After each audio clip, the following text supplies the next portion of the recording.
Muy buenos días, hermanos. Nuevamente bienvenidos a nuestra iglesia Luz y Esperanza. La semana pasada estuvimos hablando acerca de que la venida del Señor Jesús nos trae esperanza. Habíamos visto que la iglesia de Tesalónica tenía muchas preguntas y por medio de esas preguntas ellos estaban teniendo una influencia también de los falsos maestros que los habían llevado a tomar malas decisiones. Algunos habían o estaban dejando de trabajar, estaban dejando de hacer las cosas porque el simple hecho de haber pensado de que Cristo venía mañana.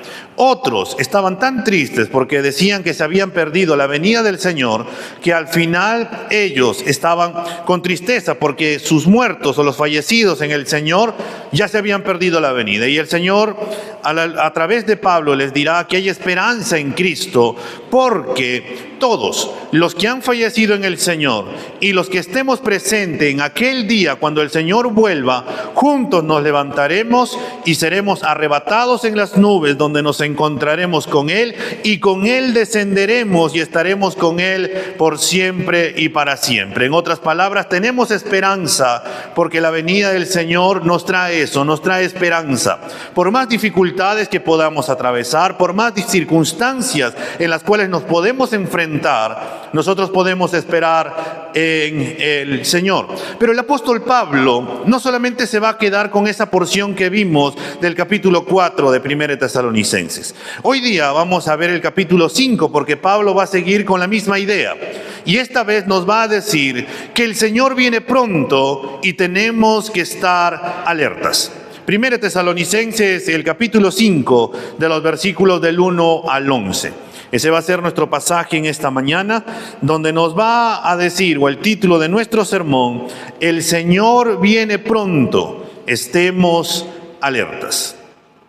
1 Tesalonicenses, el capítulo 5, de los versículos del 1 al 11. Nos dice: ahora bien, hermanos, con respecto a los tiempos y a las épocas, no tienen necesidad de que les escriba nada, pues ustedes mismos saben perfectamente que el día del Señor vendrá así como un ladrón en la noche, que cuando estén diciendo paz y seguridad, entonces la destrucción vendrá sobre ellos repentinamente, como dolores de parto a una mujer que está encinta, y no escaparán. Pero ustedes, hermanos, no están en tinieblas para que el día los sorprenda como ladrón, porque todos ustedes son hijos de la luz e hijos del día. No somos de la noche ni de las tinieblas. Por tanto, no durmamos como los demás, sino estemos alerta y seamos sobrios, porque los que duermen de noche duermen y los que se emborrachan de noche se emborrachan. Pero puesto que nosotros somos del día, seamos sobrios, habiéndonos puesto la coraza de la fe y del amor y por casco de la esperanza de la salvación, porque no nos ha destinado Dios para ira, sino para obtener salvación por medio de nuestro Señor Jesucristo, que murió por nosotros, para que ya sea que estemos despiertos o dormidos, vivamos junto con Él. Por tanto, confórtense los unos a los otros y edifíquense el uno al otro tal como lo están haciendo. Vamos a orar. Señor, en esta mañana te damos gracias por la bondad, Señor, que nos permites el poder estar reunidos aquí hoy, Señor, todos juntos.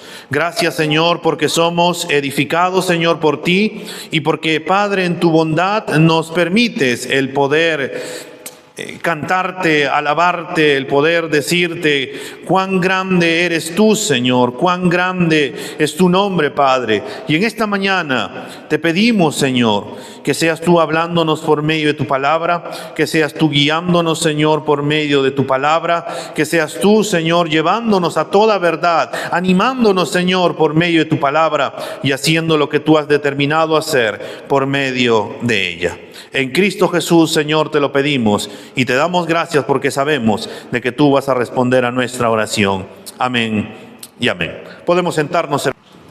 Lo primero que vamos a ver en esta mañana es que tenemos que estar alertas porque la venida del Señor nos puede sorprender. Si no estamos alertas, la venida del Señor puede terminar sorprendiéndonos. Por eso Pablo les dice a los hermanos del versículo 1 y 3, en cuanto a aquellos deben de estar alertas.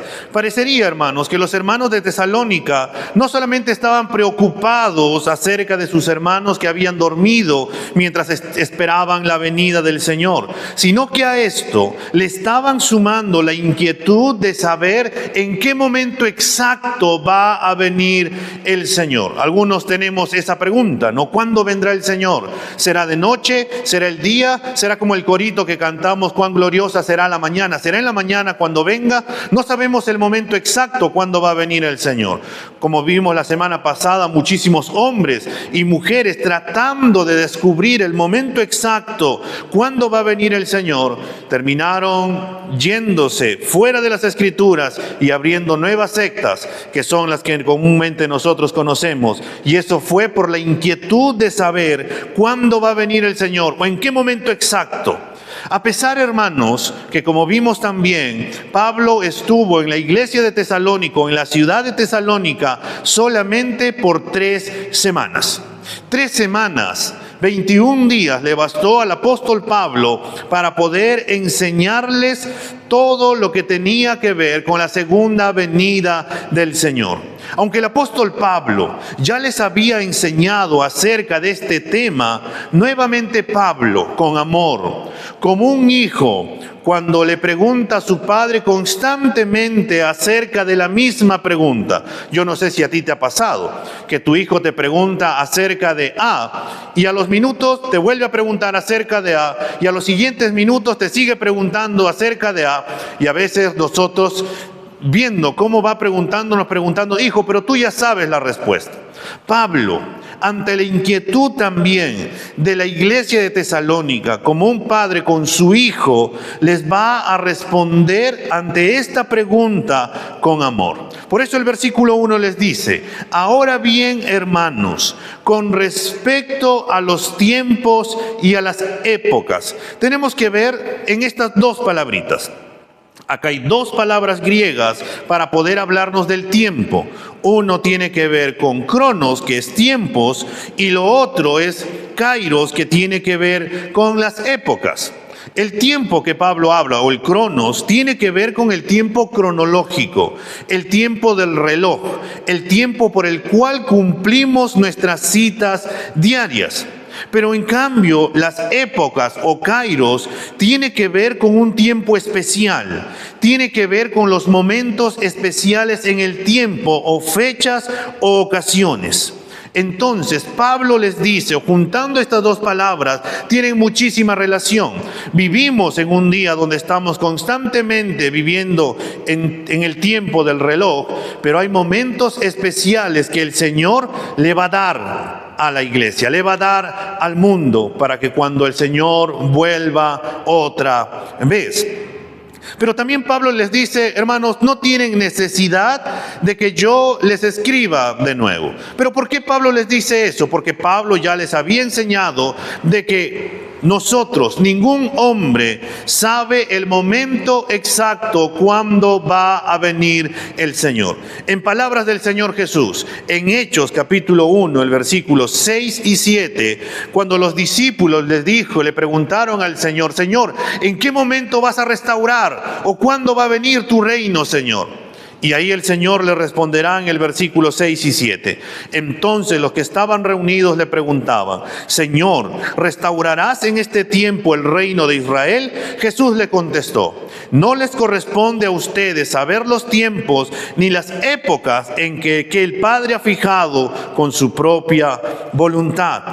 Si bien nosotros, hermanos, no sabemos en qué momento exacto va a venir el Señor, lo que sí podemos mirar son las épocas o el kairos, son las cosas que se nos muestra, los momentos que Dios va obrando en este mundo. Y acerca de esto, Pablo les dice que no necesitan que les vuelva a escribir, porque ellos tienen ya el conocimiento de cómo será la segunda venida del Señor y cómo ellos también tienen que esperar al Señor. Y por si hay algún hermano que tiene alguna duda, que tal vez en estos 21 días estuvo escuchando, pero luego se olvidó, Pablo va a escribirles para poder que esté escrito y de esa manera ellos tengan nuevamente para poder leerlo y refrescar la memoria. Y les dirá en el versículo 2, pero ustedes mismos saben perfectamente que el día del Señor vendrá, primero, como un ladrón en la noche. Los hermanos ya saben acerca del día del Señor. Cuando uno habla acerca del día del Señor, esta frase es una frase escatológica que nos habla que un día el Señor juzgará a unos para vida eterna y a otros para una eternidad alejados de Dios, o en otras palabras, en el infierno. El día del Señor es un día de juicio. El día del Señor es donde Dios va a juzgar todas las cosas. Es el momento donde el Señor ha designado que el Señor Jesús va a volver, pero esta vez a juzgar a toda la humanidad. Y este día del Señor, cuando sea la segunda venida del Señor, será como un ladrón en la noche. Es curioso, ¿no? Como Pablo les dice que va a ser como un ladrón en la noche. En otras palabras, les dice que va a ser algo inesperado, va a ser algo repentino, algo que tal vez uno no lo está esperando. Pero esta figura, hermanos, que nos hace pensar cuando un ladrón viene, no nos avisa.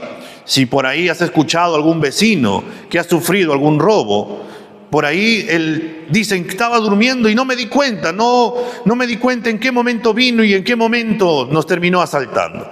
El ladrón no nos avisa cuando va a robar, porque si nos avisara, tú estarías despierto, harías vigilia toda esa noche, esperando en qué momento va a venir para ahuyentarlo, para que no te robe absolutamente nada. Pero algo que nosotros debemos de entender acerca de esta figura que Pablo está presentando como un ladrón en la noche, esta figura no tiene que ver con los creyentes.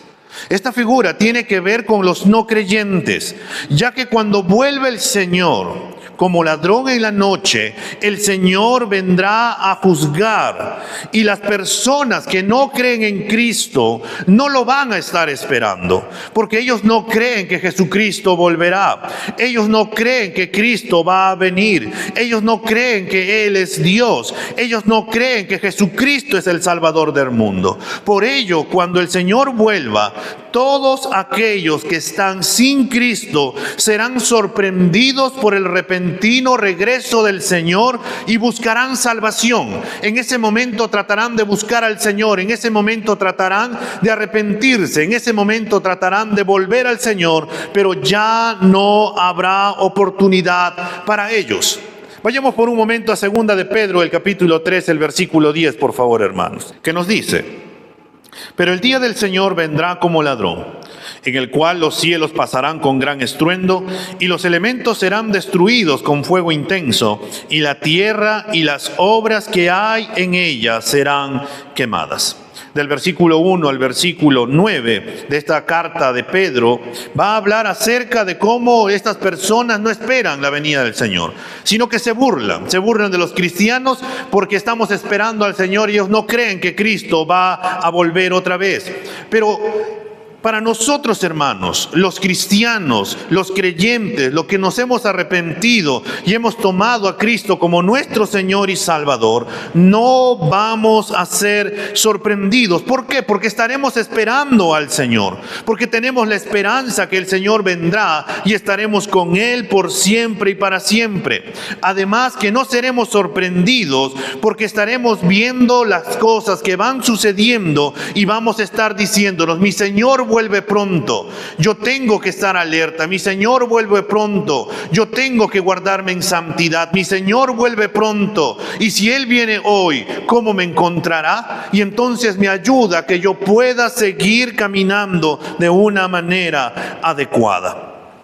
Además de que el Señor vendrá como un ladrón en la noche, el versículo 3 nos dice que cuando estén diciendo paz y seguridad, entonces la destrucción vendrá sobre ellos repentinamente, como dolores de parto a una mujer que está encinta, y no escaparán. El día del Señor también tendrá la característica de que las personas estarán diciendo paz y seguridad, expresando su satisfacción por estar viviendo una vida segura y cómoda, donde no van a estar pensando en que Cristo vuelve, sino que van a estar más enfocados en lo terrenal que en lo celestial. Para poder graficar un poco más esto, vayamos por un momento a Mateo capítulo 24, los versículos del 37 al 39. El Evangelio de Mateo, el capítulo 24, de los versículos del 37 al 39, que nos dice: porque como en los días de Noé, así será la venida del Hijo del Hombre. Pues así como aquellos días antes del diluvio estaban comiendo y bebiendo, casándose y dándose en matrimonio, hasta el día en que Noé entró en el arca y no comprendieron hasta que vino el diluvio y se los llevó a todos. Así será la venida del Hijo del Hombre. Las personas estarán haciendo lo que todos los días hacen. Estarán comiendo, estarán bebiendo, estarán comprando, estarán vendiendo, estarán edificando, estarán plantando, estarán casándose, estarán estudiando cuando el Señor Jesús retorne. Algo que debemos de dejar bien en claro, hermanos, que no está mal las cosas que vamos o hacemos, recibir el alimento físico, no está mal trabajar, producir, casarse, recibir educación, ya que el Señor nos provee y nos da las fuerzas para hacerlas, y también de esta manera le damos la gloria al Señor. No está mal el hacer todas las cosas, porque es algo que tenemos que hacer. Lo malo viene, hermanos, cuando estas cosas, todo lo terrenal, nos termina llevándonos a afanarnos, a hacer de estas cosas, la comida, el trabajo, los estudios, los afanes, entre otras cosas, como el Señor de nuestras vidas, y dejando de lado a nuestro Señor, dejando de lado lo primordial que es mi vida con Dios, dejando de lado lo primordial que es seguir conociendo a Dios, seguir creciendo en el Señor, tener una relación con Cristo. Estas cosas, hermanos, cuando terminan siendo mi Señor, mi Dios, dejan de ser una bendición para mi vida y más bien terminan siendo en algo que me puede ir alejando del Señor. Estos hombres, hermanos, nos dice el texto, van a estar en paz y seguridad, mientras el mundo va a seguir viviendo su vida como algo normal, cotidiano, como todos los días nosotros también vivimos. Ellos van a estar pensando, todo está muy bien, Cristo nunca va a volver, porque ni siquiera piensan en Cristo. En ese momento, cuando ni siquiera se imaginen, vendrá la destrucción sobre ellos repentinamente, sin que ellos lo piensen. Vendrá la destrucción, y así como dolores de parto a una mujer que está encinta, dice Pablo, cuando llegan las contracciones y cuando éstas van en aumento, donde la angustia, la ansiedad, la desesperación, porque el dolor también va aumentando dentro de la mujer, y ella ya quisiera que ya ese niño venga, así será aquel momento cuando el Señor vuelva. Cuando el Señor venga repentinamente, mientras las personas del mundo no lo están esperando, Él vendrá y juzgará, y ya no va a haber vuelta atrás. Porque cuando una mujer empieza con las contracciones y estas van en aumento, tú no puedes impedir que ese niño venga. Ese niño viene sí o sí. Y lo mismo lo figura Pablo, que cuando venga el Señor, vendrá destrucción para ellos. ¿Por qué? Porque en ese momento el Señor vendrá a juzgar. Y Pablo le añade algo más en este versículo. Y nos dice, y no escaparán. Ya no habrá esperanza para ellos. Ya no habrá oportunidad para ellos. Ellos tratarán de buscar una salida, pero ya no la habrá. Buscarán escapar del juicio de Dios, pero nadie podrá escapar porque Cristo los juzgará por haberlo rechazado, por haberlo negado, por haber despreciado la gracia abundante que el Señor sigue ofreciendo todos los días y que está ahora con los brazos abiertos, esperando que los hombres se arrepientan y que vuelvan a Cristo y que Él sea el Señor de sus vidas. El Señor los juzgará por no aceptar el regalo de la salvación en Cristo Jesús.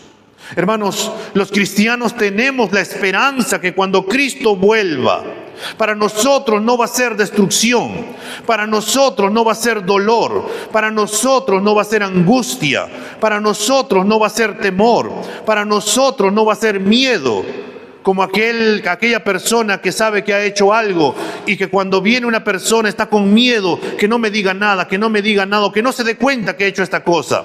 No, cuando nosotros estemos esperando en el Señor, cuando Él venga, estaremos confiados porque la venida del Señor no nos va a agarrar desprevenidos. Y por eso el apóstol Pablo nos va a seguir hablando y nos va a llamar y nos va a decir en segundo lugar que tenemos que estar alertas porque somos hijos de Dios. El versículo 4 y 5, hermanos, si volvemos a leer de 1 Tesalonicenses, el capítulo 5 nos dice: pero ustedes, hermanos, no están en tinieblas, para que el día los sorprenda como ladrón, porque todos ustedes son hijos de la luz e hijos del día. No somos de la noche ni de las tinieblas. Pablo ahora va a contrastar a los que están andando en tinieblas, es decir, a los que están sin Cristo, a los que no tienen esperanza, a los que no esperan la venida del Señor y no creen en Él, y los va a contrastar con los cristianos, con los que tienen esperanza, con los que son luz, y por eso les enfatiza. Y por si algún hermano había o no se había dado cuenta que era hijo de luz, que era ahora un hijo de Dios, Pablo les dice: pero ustedes, hermanos, no están en tinieblas. Ustedes ya no viven bajo el pecado. Ustedes ya no están andando como el mundo anda, enceguecido en sus pecados, sino que ustedes ahora son luz. Porque el Espíritu Santo nos ha abierto los ojos a los cristianos para poder contemplar la gloria de Cristo, como nos dice 2 Corintios 4:6. Nosotros no somos de las tinieblas, porque nuestro Señor Jesucristo es luz. Y por eso también nosotros somos luz. Y esa es nuestra realidad. Y debemos de vivir nuestra vida en Cristo. Debemos de vivir de acuerdo a la palabra de Dios. Debemos de vivir en nuestra naturaleza en Cristo. ¿Y cuál es nuestra naturaleza? Que somos hijos de luz. Y si vivimos, hermanos, a la luz de lo que somos ahora en Cristo Jesús, entonces también no seremos sorprendidos en la venida del Señor como la figura del ladrón. Si bien estaremos viviendo, estaremos trabajando, estaremos estudiando, estaremos comiendo, estaremos disfrutando de nuestras familias, pero la diferencia con el mundo es que nosotros estaremos esperando a nuestro Señor Jesús. Seremos como aquellas personas que tienen su mochila. ¿Cuántos tienen una mochila ahí en su casa con todo su equipamiento por si viene un terremoto? Algunos tienen, ¿no? Nosotros recordamos con Greta, allá en el tiempo, creo que fue del COVID, hicimos nuestra mochila. Preparamos, metimos atún, galleta, todo el botiquín lo teníamos ahí bien guardado por si se presenta algo. Los días pasaban, los días pasaban, los días pasaban. Y nos empezamos a dar cuenta que teníamos que renovar, porque ya el atún por ahí va a vencer, la galleta va a vencer, los medicamentos también. Y empezamos a sacar las cosas, pero no lo volvimos a reponer. Y esa mochila de emergencia terminó desapareciendo. Algunos lo tienen y lo renuevan. Y saben que en un momento, cuando llegue algo, ellos van a estar prevenidos. Otros seremos los que en ese momento vamos a tratar de meter todo en la mochila del niño, cualquier cosa, como decía por ahí una hermana. Uy, si viene un terremoto, lo primero que hago es agarro mi celular, agarro una ropa y me salgo. Lo primordial, dice ella. No se preocupó por su familia, sus hijos, nada, simplemente aquello. Pero ella está prevenida en ese sentido. Nosotros, hermanos, si bien vamos a estar viviendo y haciendo nuestras cosas, no vamos a ser sorprendidos. Porque cuando venga el Señor con voz de mando, con voz de arcángel, con trompeta de Dios, cuando toda la humanidad vea que Cristo está viniendo y cómo los cristianos que murieron son levantados y cómo los que estén vivos van a ser levantados, siendo transformados en un cuerpo glorificado y vamos a ser arrebatados en el Señor en las nubes y allá nos encontraremos, le daremos la bienvenida al Señor y vamos a venir a estar en esta tierra con el Señor por siempre y para siempre. Lo que nosotros no vamos a tener temor, no vamos a tener temor del juicio que el Señor traerá, porque para nosotros los cristianos va a ser un momento de felicidad, porque diremos: mi Señor ya vino al que tanto esperaba, ya vino al que tanto yo estaba anhelando poder verlo cara a cara. Ya vino porque ya no voy a volver a sufrir, porque el pecado ya no va a tener parte en mi vida, porque ahora ya no voy a tener más tristeza, ya no voy a tener más dolor, porque el Señor nos va a llenar totalmente en aquel momento. Es por ello, hermanos, que nosotros no andamos como el mundo anda. Nosotros no damos rienda suelta al pecado. Los cristianos ya no queremos pecar, sino agradar al Señor. Queremos amar cada día más y más al Señor. Queremos amar a nuestro prójimo. Queremos caminar en la luz de Cristo, a la luz de la palabra de Dios. Confiamos en las promesas del Señor todos los días. Y por eso Pablo sigue añadiendo aún más en el versículo 5, porque todos ustedes son hijos de la luz e hijos del día. No somos de la noche ni de las tinieblas. Nuestra seguridad, hermanos, radica en Cristo. ¿En quiénes somos ahora? En Cristo.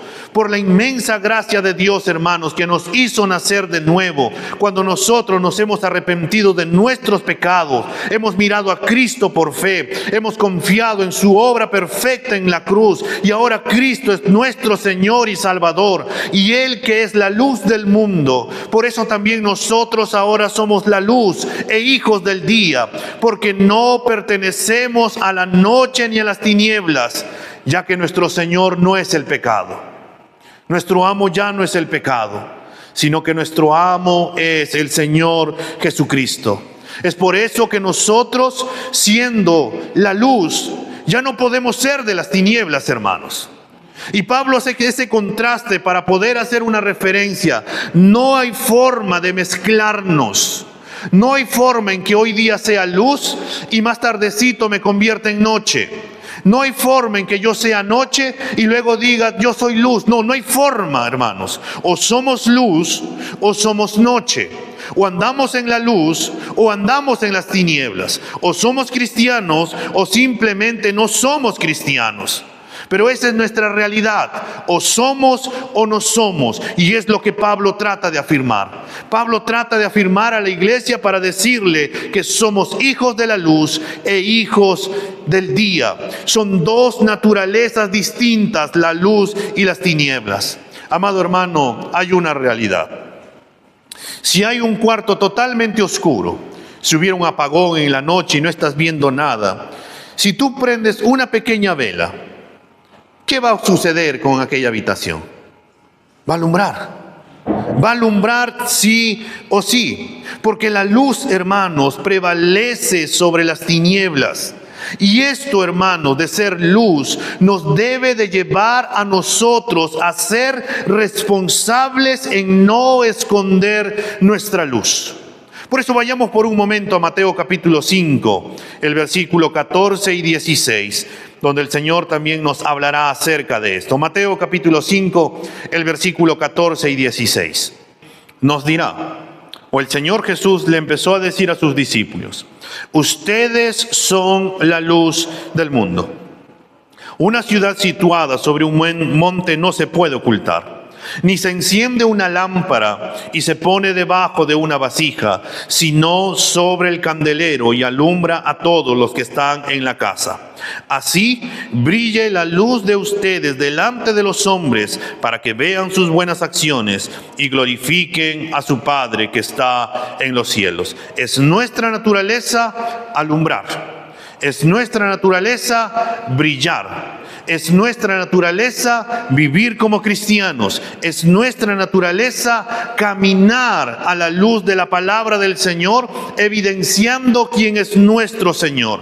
Y si nosotros por ahí, hermanos, estamos jugando entre la luz y las tinieblas, pensando de que nada nos va a pasar, porque quiero hoy día jugar en la luz, pero hoy día quiero ser cristiano, pero más tarde quiero ser parte del mundo. No pasa nada si estoy pecando hoy día un poquito, porque luego me arrepiento y luego ya estoy bien con el Señor. Hermano, nosotros debemos de entender que si estamos jugando a la luz y a las tinieblas, entonces nosotros no estamos preparados para el día del Señor. Y si este fuera nuestro caso, hermanos, que estamos jugando a ser cristianos, debemos de pedirle perdón al Señor y hacer cambios en nuestra vida.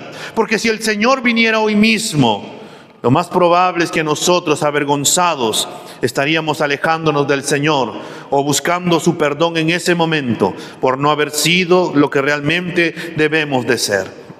Nosotros, hermanos, debemos de pedirle al Señor con todo nuestro corazón que nos ayude a vivir nuestra vida cristiana andando en la luz. Que el Señor nos ayude a no entrar en tentación, y si entramos en tentación, que el Señor nos ayude a poder decir no al pecado para no fallarle al Señor.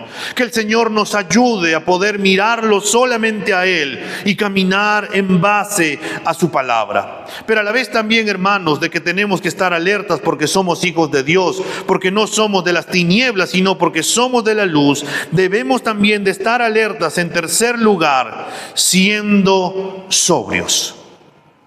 El versículo 6 y 8, hermanos, de 1 Tesalonicenses 5 nos dice: por tanto, no durmamos como los demás, sino que estemos alertas y seamos sobrios, porque los que duermen de noche duermen, y los que se emborrachan de noche se emborrachan. Pero puesto que nosotros somos del día, seamos sobrios, habiéndonos puesto la coraza de la fe y del amor, y por casco de la esperanza de la salvación. Si hemos comprendido, va a decir Pablo, de que todos los cristianos somos hijos de la luz, somos de la luz, somos de Cristo, que somos de Dios, entonces nosotros debemos de hacer tres cosas. Lo primero que nos dice en el versículo 6 es que no durmamos como los demás. Lo que Pablo nos dice de manera metafórica es no dormir. Es decir, que no seamos como las personas que no tienen a Cristo como su Señor y Salvador. Y así como ellos pensemos que Cristo no volverá, que Cristo tardará su promesa. Y de esta manera perdamos la esperanza. Y que de esta manera seamos como los del mundo. Que de esta manera no estemos esperando al Señor. Porque nosotros, hermanos, somos llamados a no dormir como los demás. Y este dormir tiene que ver, hermanos, con no caer en una apatía espiritual. A no dejar de hacer lo que estamos llamados a hacer. ¿Y qué estamos llamados a hacer? Predicar el Evangelio, vivir en santidad, conocer a Dios todos los días, hacer todas las cosas como para el Señor, para la gloria de su nombre, que tenemos que amar a nuestro prójimo, que tenemos que seguir predicando el Evangelio. Se nos dice que no dejemos que el pecado, el mundo nos envuelva y nos acurruque y dejemos de vivir como hijos de luz. Hoy en día que estamos en el frío, cuando estamos en nuestras camas, ¿qué queremos hacer? ¿Salir de la cama? No. Queremos estar ahí bien calientes, ¿no? Y si por ahí alguien nos trae una taza de chocolate, ¡uy, mejor! Estamos tan tranquilos y cómodos. Y lo que Pablo nos dice es que nosotros no debemos de caer en esa comodidad. Porque esa comodidad en esta figura es caer en una apatía espiritual. Es dejar de hacer lo que nosotros somos llamados a hacer. Charles Spurgeon tuvo una imagen acerca de que el cristiano, si se duerme y no vive su cristianismo, podría ser de esta manera. Y lo graficó así: un prisionero en su celda está por ser conducido para ser ejecutado. Su corazón está aterrorizado ante la idea de colgar de su cuello, aterrorizado de la muerte y de lo que le espera después de ella. Al mismo tiempo, un hombre con una carta de indulto para el hombre condenado está sentado en otra habitación y duerme. Eso podríamos ser nosotros.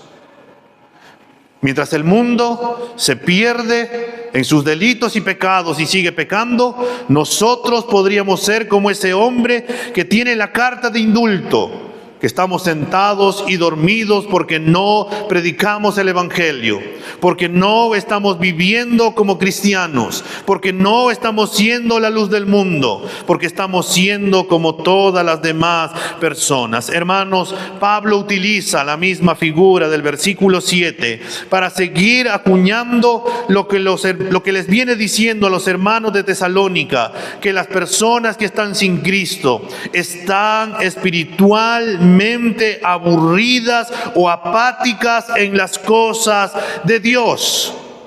Ellos viven su vida sin que les importe Dios.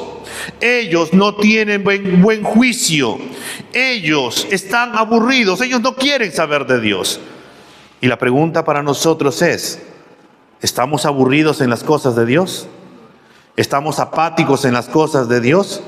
¿Cuánto deseamos meditar en las Escrituras? ¿Cuánto deseamos pasar tiempo de oración con el Señor? ¿Cuánto deseamos congregarnos y estar junto con nuestros hermanos? ¿Cuánto deseamos predicar el Evangelio? ¿Cuánto deseamos glorificar a Dios en todo lo que nosotros hacemos? ¿Cuánto nosotros deseamos seguir aprendiendo más y más de la palabra del Señor? ¿Cuánto nosotros deseamos meternos cada vez más y más con el Señor? ¿Cómo estamos? Si tuviéramos un termómetro espiritual, ¿cómo diría nuestro termómetro? Estaríamos fríos. Como ahora, tal vez alguno diga, no, el frío de ahí.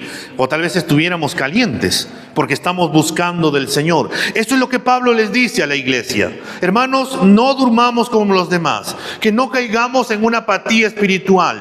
Que no caigamos en no buscar del Señor. Que no caigamos en estar aburridos, que sin que nos importe el Señor su venida. Y lo siguiente también que les va a decir Pablo es, en segundo lugar, si no, es que estemos alertas. En otras palabras, que estemos vigilantes. Pablo nos quiere decir que los creyentes debemos de vivir en un estado de preparación espiritual, que debemos de estar listos para enfrentar los desafíos espirituales, sabiendo que nuestro amado Señor Jesucristo está con nosotros en medio de cada situación, en medio de cada circunstancia que podemos atravesar. Además, que nosotros debemos de estar alertas cuando venga la tentación y decir no. Incluso va a llegar momentos en que tenemos que huir como José. Debemos de clamarle a Dios en estos momentos por su ayuda. Debemos de pedirle al Señor que nos libre de toda tentación. En estos momentos cuando nosotros queremos pecar con nuestros labios y queremos decirle cosas feas tal vez a otra persona, o queremos reaccionar con nuestras manos, o queremos reaccionar con nuestra mente, boca, con cualquier cosa que nos lleve a pecar, debemos de estar alertas y pedirle: Señor, ayúdanos a no pecar contra ti. Señor, ayúdanos a vivir en santidad. Debemos de estar, hermanos, en constante oración. Debemos de velar en ella. Debemos de velar en la palabra de Dios. Debemos de estar listos para defender la fe, ya que nosotros tenemos un enemigo, hermanos, que está buscándonos para devorarnos. Un enemigo que quiere destruirnos. Un enemigo que no se cansa. Un enemigo que es paciente, un enemigo que no quiere que vivamos nuestra fe, un enemigo que quiere que no le creamos al Señor, un enemigo que quiere que no vivamos en santidad, un enemigo que quiere que vivamos como el mundo vive y que pensemos que está bien, un enemigo que no quiere que nosotros oremos, un enemigo que no quiere que nosotros meditemos en la palabra de Dios, un enemigo que quiere que no nos congreguemos, un enemigo que quiere que no nos amemos los unos a los otros y que nos centremos en nosotros mismos, un enemigo que se llama Satanás, que quiere destruirnos y que va a susurrarnos con sus viles mentiras para que nosotros no vivamos como debemos de vivir. Por eso el apóstol Pablo nos dice, hermanos, que debemos de ser vigilantes, y le añade algo más. Dice, porque los que duermen de noche duermen. Lo contrario, hermanos, a la vigilancia espiritual es el sueño espiritual. Por ello, somos llamados a estar alertas, a estar vigilantes. Y tal vez podríamos preguntarnos, pero ¿cómo yo puedo estar alerta? ¿Cómo yo puedo estar vigilante? Nosotros debemos de orar, hermanos. Debemos de estar viviendo la palabra del Señor.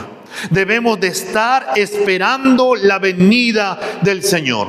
Porque nosotros, conforme nosotros esperemos la venida del Señor, vamos a estar viviendo nuestras vidas. Porque les hago una pregunta. Si hoy viniera el Señor, ¿cómo nos portaríamos? Sacaríamos carita feliz, no una estrellita, porque no haríamos nada. Si por ahí queremos decirle algo al esposo, me muerdo la boca porque no, hoy día viene mi Señor.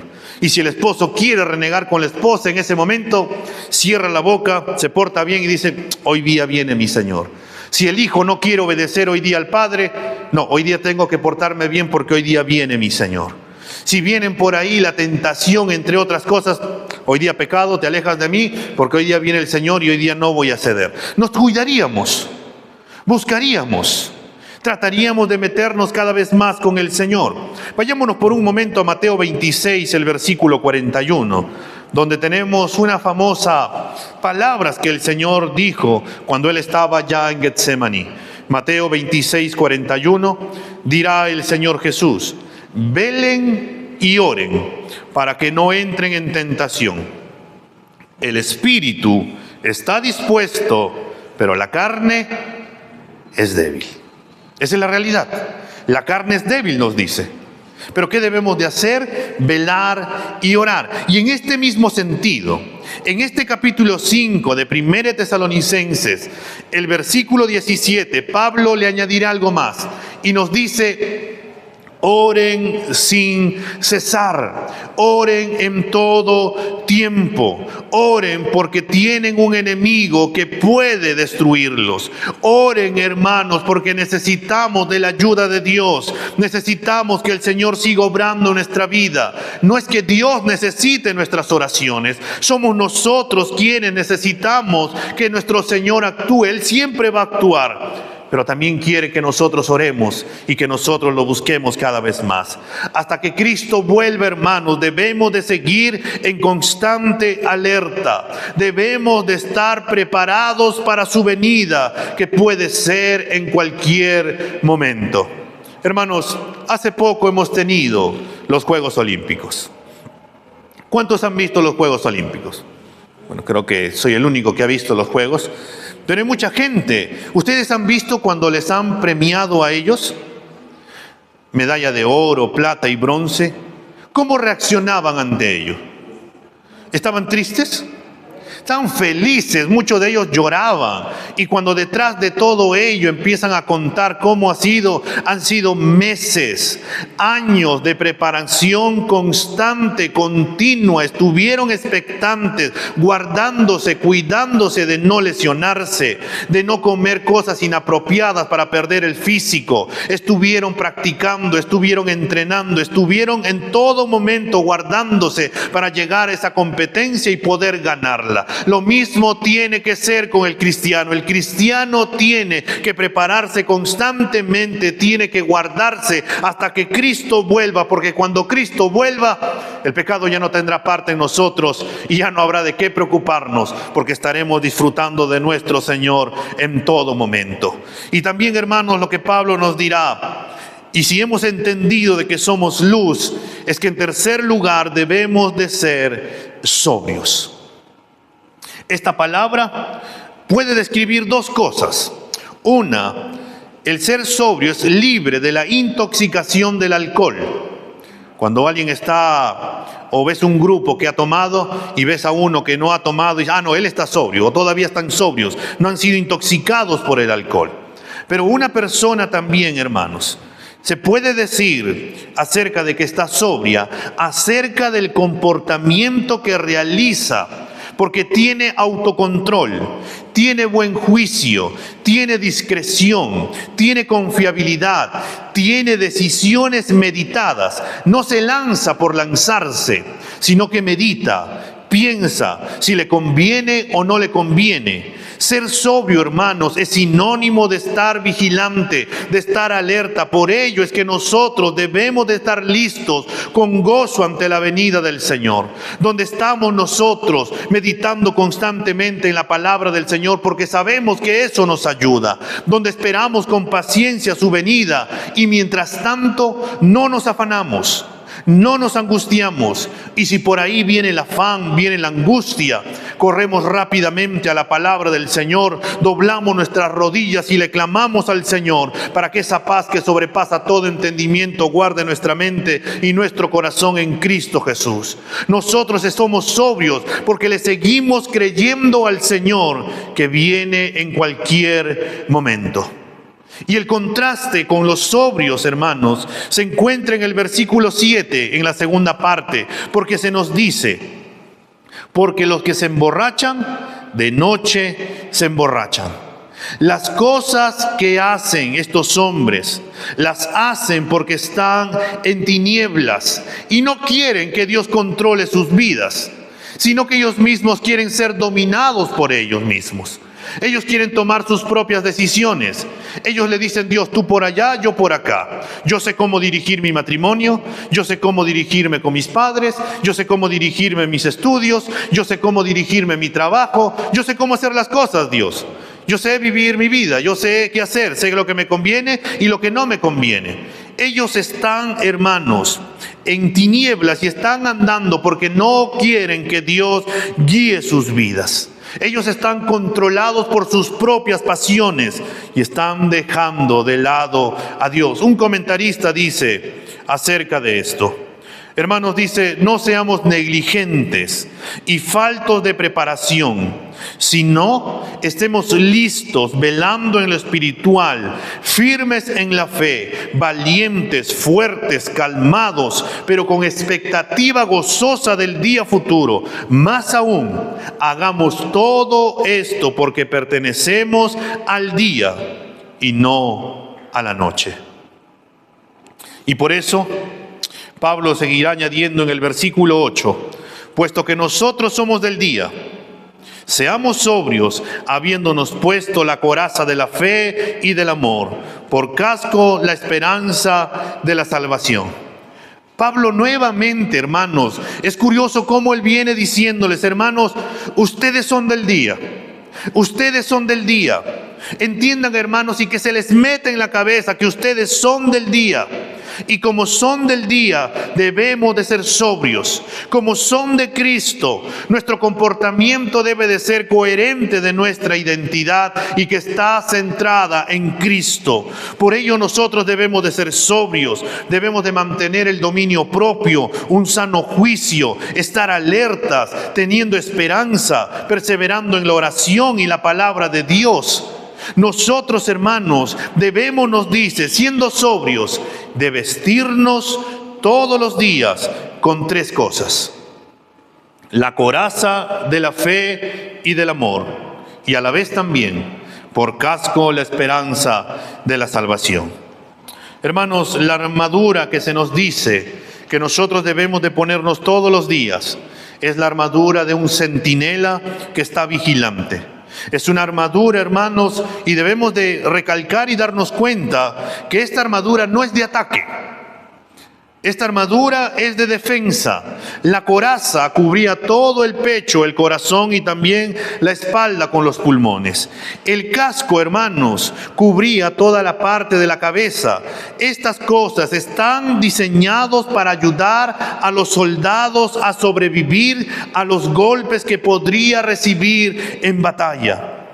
Sin esta armadura, un violento ataque, hermanos, podría causarle la muerte o daños terribles. Todos los cristianos, hermanos, estamos en una batalla día a día. El mundo, el diablo, nuestra carne, nuestro yo todos los días quiere salir, nuestro orgullo quiere salir todos los días. Todos los días luchamos, hermanos, contra estas cosas. Es una lucha espiritual que tenemos y es por ello que nosotros debemos de estar siendo vigilantes, debemos de ser sobrios y debemos de colocarnos nuestra armadura.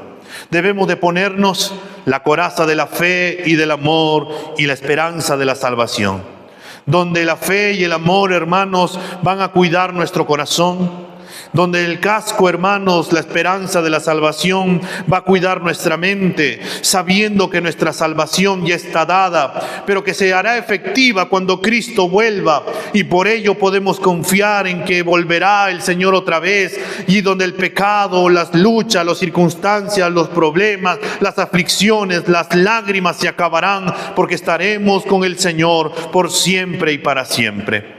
William Hendrickson dijo acerca de este pasaje: mediante el ejercicio de una fe serena y firme y el amor a Dios en Cristo, virtudes que en medio de un mundo de maldad constituyen un agresivo testimonio, el cristiano vigilante y sobrio desvía de sí las venenosas flechas de la tentación, se viste de fe, un seguro conocimiento de Dios y de sus promesas, y una verdadera confianza de que todos sus pecados le han sido perdonados en Cristo. Y amor, la rendición del ego a Dios, que es el objetivo de su deleite en el espíritu de gozo y gratitud, y tal como un guerrero se vestiría de su armadura. Hermanos, como diría aquella frase, la defensa es el mejor ataque, hermanos.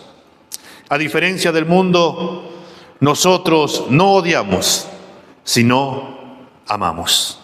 Nosotros no pagamos mal por mal, sino que pagamos con el bien. Nosotros perdonamos, ayudamos, soportamos, animamos, consolamos, exhortamos, nos gozamos, nos entristecemos con los que sienten tristeza. Tenemos confianza en las promesas de Dios. Tenemos paz en medio de la tormenta porque Cristo está en nosotros, con nosotros. Todo lo podemos hacer en Cristo por la ayuda del Espíritu Santo, donde su fruto se hace evidente en nuestras vidas, porque no somos de las tinieblas, sino de la luz en Cristo Jesús. Hermano, la fe de poder creerle al Señor todos los días de nuestra vida y donde el amor se pueda manifestar. Amado hermano, ¿cuánto estamos amando? ¿Cuánto le estamos creyendo al Señor? ¿Cuán seguros estamos de nuestra salvación? Debemos devolvernos al Señor y darnos cuenta, hermanos, que nosotros somos del día y que tenemos que ponernos en, hermanos, la fe, el amor y la esperanza en el Señor. Y en último lugar, ya para ir terminando, hermanos, debemos de ver en cuarto lugar que debemos de estar alertas porque hemos sido salvados de la ira de Dios. Los versículos del 9 al 11 nos dicen: porque no nos ha destinado Dios para ira, sino para obtener salvación por medio de nuestro Señor Jesucristo, que murió por nosotros, para que, ya sea que estemos despiertos o dormidos, vivamos juntamente con Él. Por tanto, confórtense los unos a los otros y edifíquense el uno al otro, tal como lo están haciendo.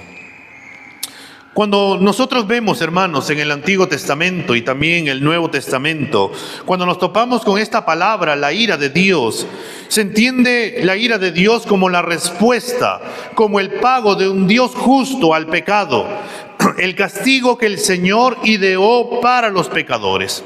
La ira de Dios, hermanos, también tiene connotaciones escatológicas para el fin de los tiempos, porque las personas que rechazan a Cristo, el Señor, que tendría que ser el Señor de sus vidas, van a experimentar en el juicio de Dios toda su ira.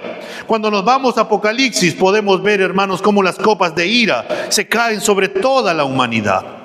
Podemos ver en el Antiguo Testamento cómo la ira de Dios es algo terrible, es algo realmente espantoso, porque cayó en Sodoma y Gomorra y terminó destruyendo a toda una ciudad.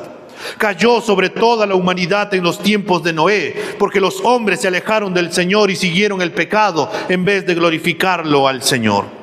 Si bien, hermanos, Dios va a manifestar su justa ira, el justo pago a todas las personas que han rechazado la gracia, el amor, el sacrificio de Jesucristo en la cruz, donde ellos van a ser juzgados y arrojados al fuego.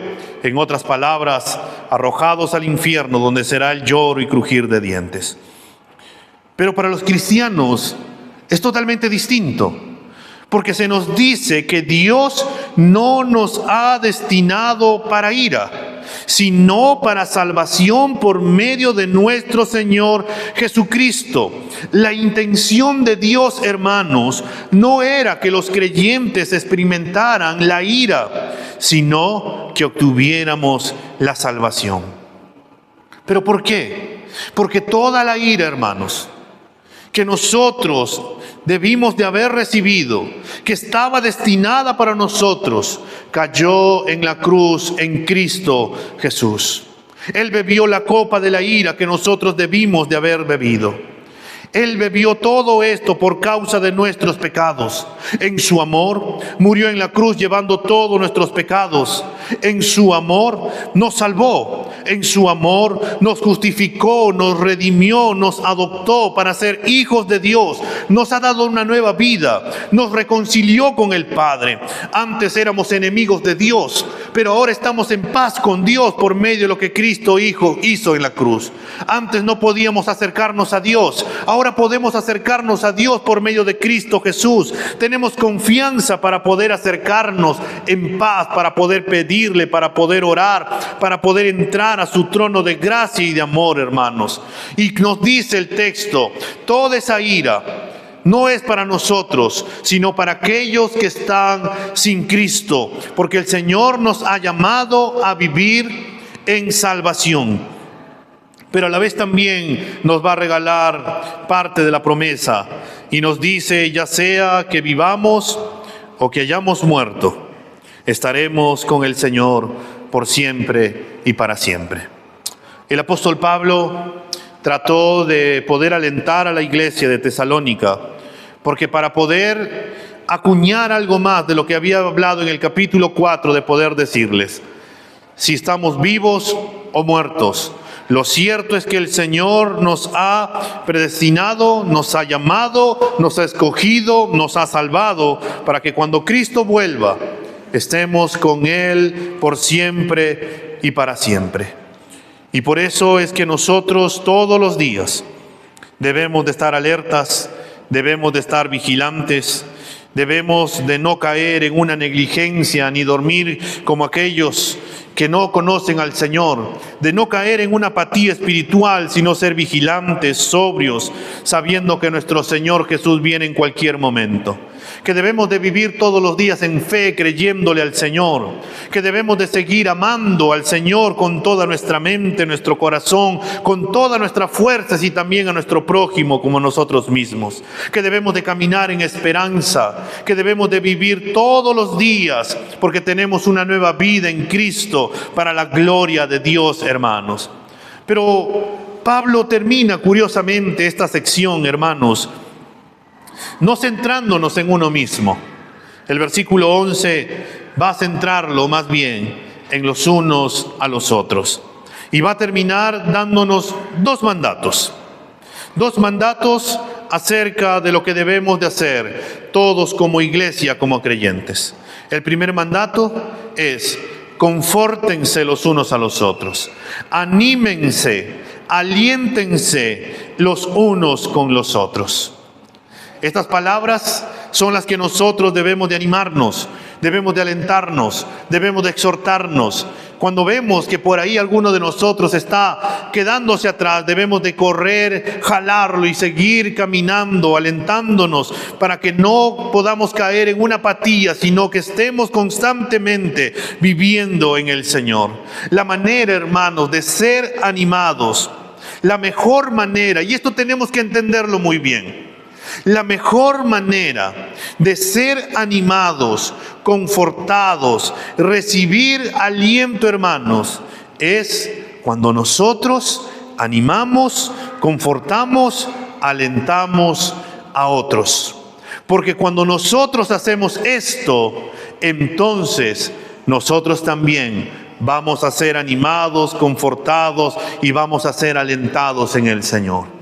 Y el siguiente mandato que Pablo les da para terminar, les dice: y edifíquense el uno al otro. Pablo habla en un término de construcción. Pablo habla y dice que todos los creyentes necesitamos participar en un proceso continuo de una edificación mutua, de aliento mutuo, de compartir alegrías y tristezas, de ofrecer bendiciones de diversos tipos. En otras palabras, necesitamos crecer juntos.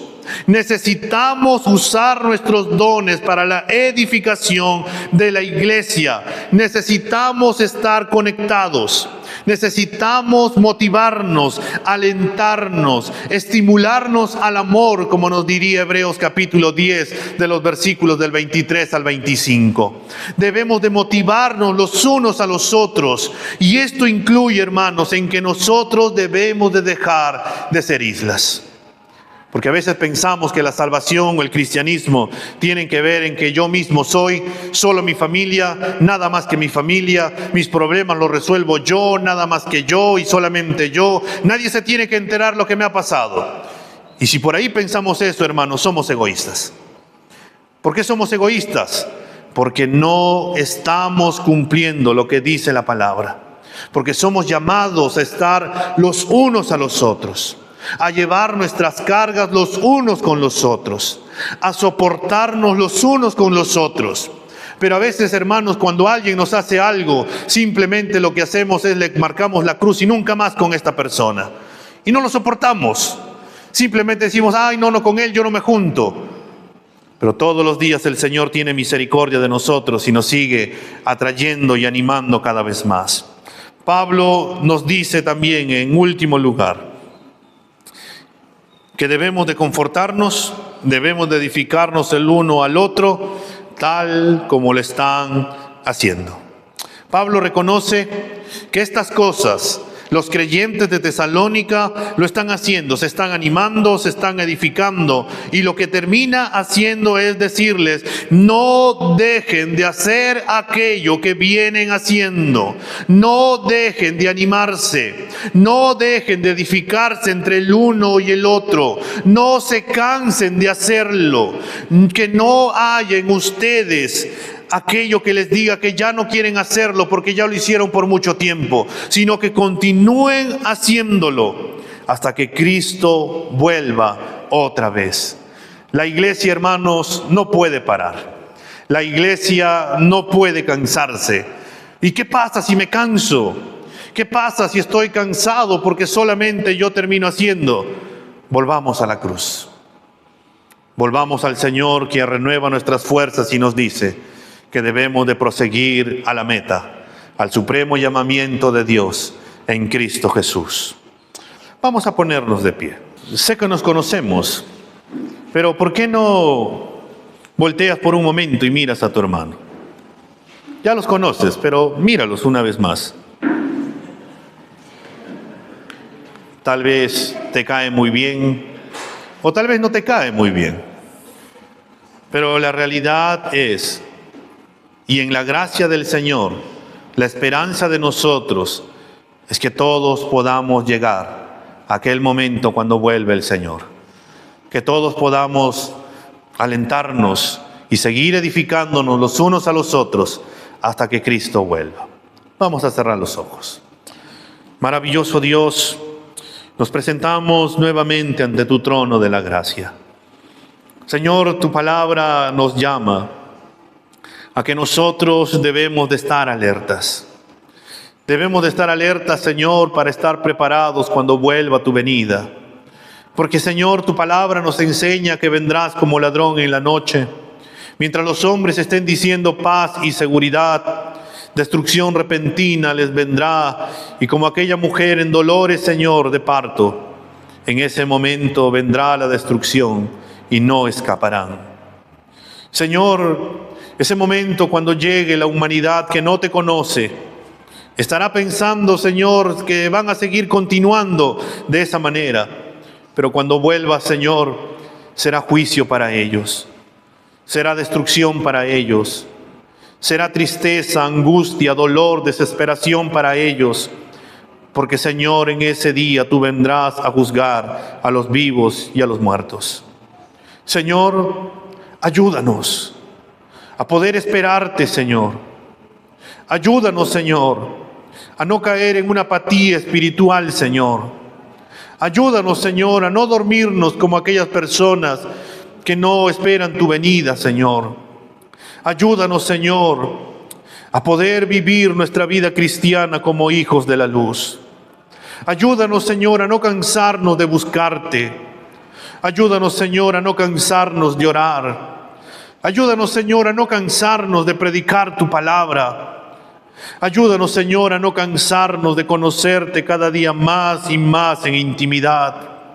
Ayúdanos, Señor, a no cansarnos de clamarte por nuestros parientes que no te conocen, porque será destrucción para ellos, Señor, en aquel día. Señor, ayúdanos a estar alertas, a ser sobrios, a ser vigilantes, Señor, esperando tu venida, colocándonos, Señor, la coraza de la fe y del amor, donde seguimos creyendo, Señor, tus promesas, donde seguimos, Señor, andando y caminando en ese amor que no está centrado en nosotros mismos, sino que está centrado en ti y hacia los demás, Padre bueno, donde estamos seguros de nuestra salvación, que por más problemas que vengan, por más circunstancias, por más dificultades, podemos tener la seguridad de que tú estás con nosotros, Señor. Y si tú estás con nosotros, entonces ¿quién contra nosotros? Señor, ayúdanos a renovar nuestra manera de pensar y a darnos cuenta que no somos de este mundo, sino que nuestra herencia, Señor, está ya contigo en los cielos. Señor, ayúdanos a estar preparados cuando tú vuelvas, porque para nosotros, Señor, será un momento de felicidad. Será un momento de gozo, Padre bueno. Será un momento cuando tú habrás cumplido tu palabra, Señor, y estarás con nosotros todos los días hasta el fin, por toda la eternidad. Señor, tú que todo lo escudriñas, Señor, tú que todo lo sabes, que somos libros abiertos delante de ti, Señor. Escudriña nuestro corazón y muéstranos cómo estamos andando, Señor. Señor, si nuestro corazón ha caído en una apatía espiritual, si nuestro corazón, Señor, se ha visto más y ha caído en un deleite más, Señor, en las cosas terrenales, Señor, dejando de lado lo primordial que es lo espiritual, pues perdónanos, Padre. Perdónanos, Señor, y ayúdanos, Señor, a que el fuego de tu palabra pueda arder en nuestro corazón como ardió en Jeremías, Señor. Que él mismo te dijo, Señor, que era como un fuego que ardía en su corazón y que él no podía callar, Señor, tu palabra. Ayúdanos, Señor, a seguir andando y que todos los días podamos ser llenos de tu Espíritu Santo. Y, Señor, ayúdanos a entender que no hemos sido, Señor, destinados. Tú no nos has llamado para ira, sino para salvación en Cristo Jesús, Señor. Y también, Padre, rompe nuestra manera de pensar y ayúdanos a entender que se trata de los unos con los otros, que se trata de tu iglesia, Dios mío, que se trata de ti. Ayúdanos, Señor, a animarnos, ayúdanos a alentarnos, ayúdanos a confortarnos, Ayúdanos, Señor, a poder hacerlo entre los unos y los otros, Señor. Ayúdanos a edificarnos entre los unos y los otros. Ayúdanos, Señor, a crecer en amor los unos con los otros. Ayúdanos, Señor, a poder exhortarnos los unos con los otros. Ayúdanos, Señor, a poder consolarnos los unos con los otros, a gozarnos los unos con los otros. Y si alguien está triste, Señor, también estar triste los unos con los otros. Ayúdanos, Señor, a caminar entre los unos con los otros. Señor, gracias, porque tú has querido, Señor, que en este lugar se establezca tu iglesia. Y tú has querido, Señor, que seamos parte de esta iglesia. Y ayúdanos, Señor, a darnos cuenta que es un privilegio el poder estar aquí contigo, Señor. Y que también es un privilegio que podamos estar los unos con los otros. Porque allá en los cielos, Señor, estaremos también los unos con los otros, junto con todos nuestros hermanos, Señor, de todo el mundo y de todos los tiempos. Señor, ayúdanos a seguir creyendo que tú vienes pronto y a seguir obedeciendo que debemos de estar alertas, Señor, por tu venida. En Cristo Jesús te damos las gracias, Señor. Amén y amén.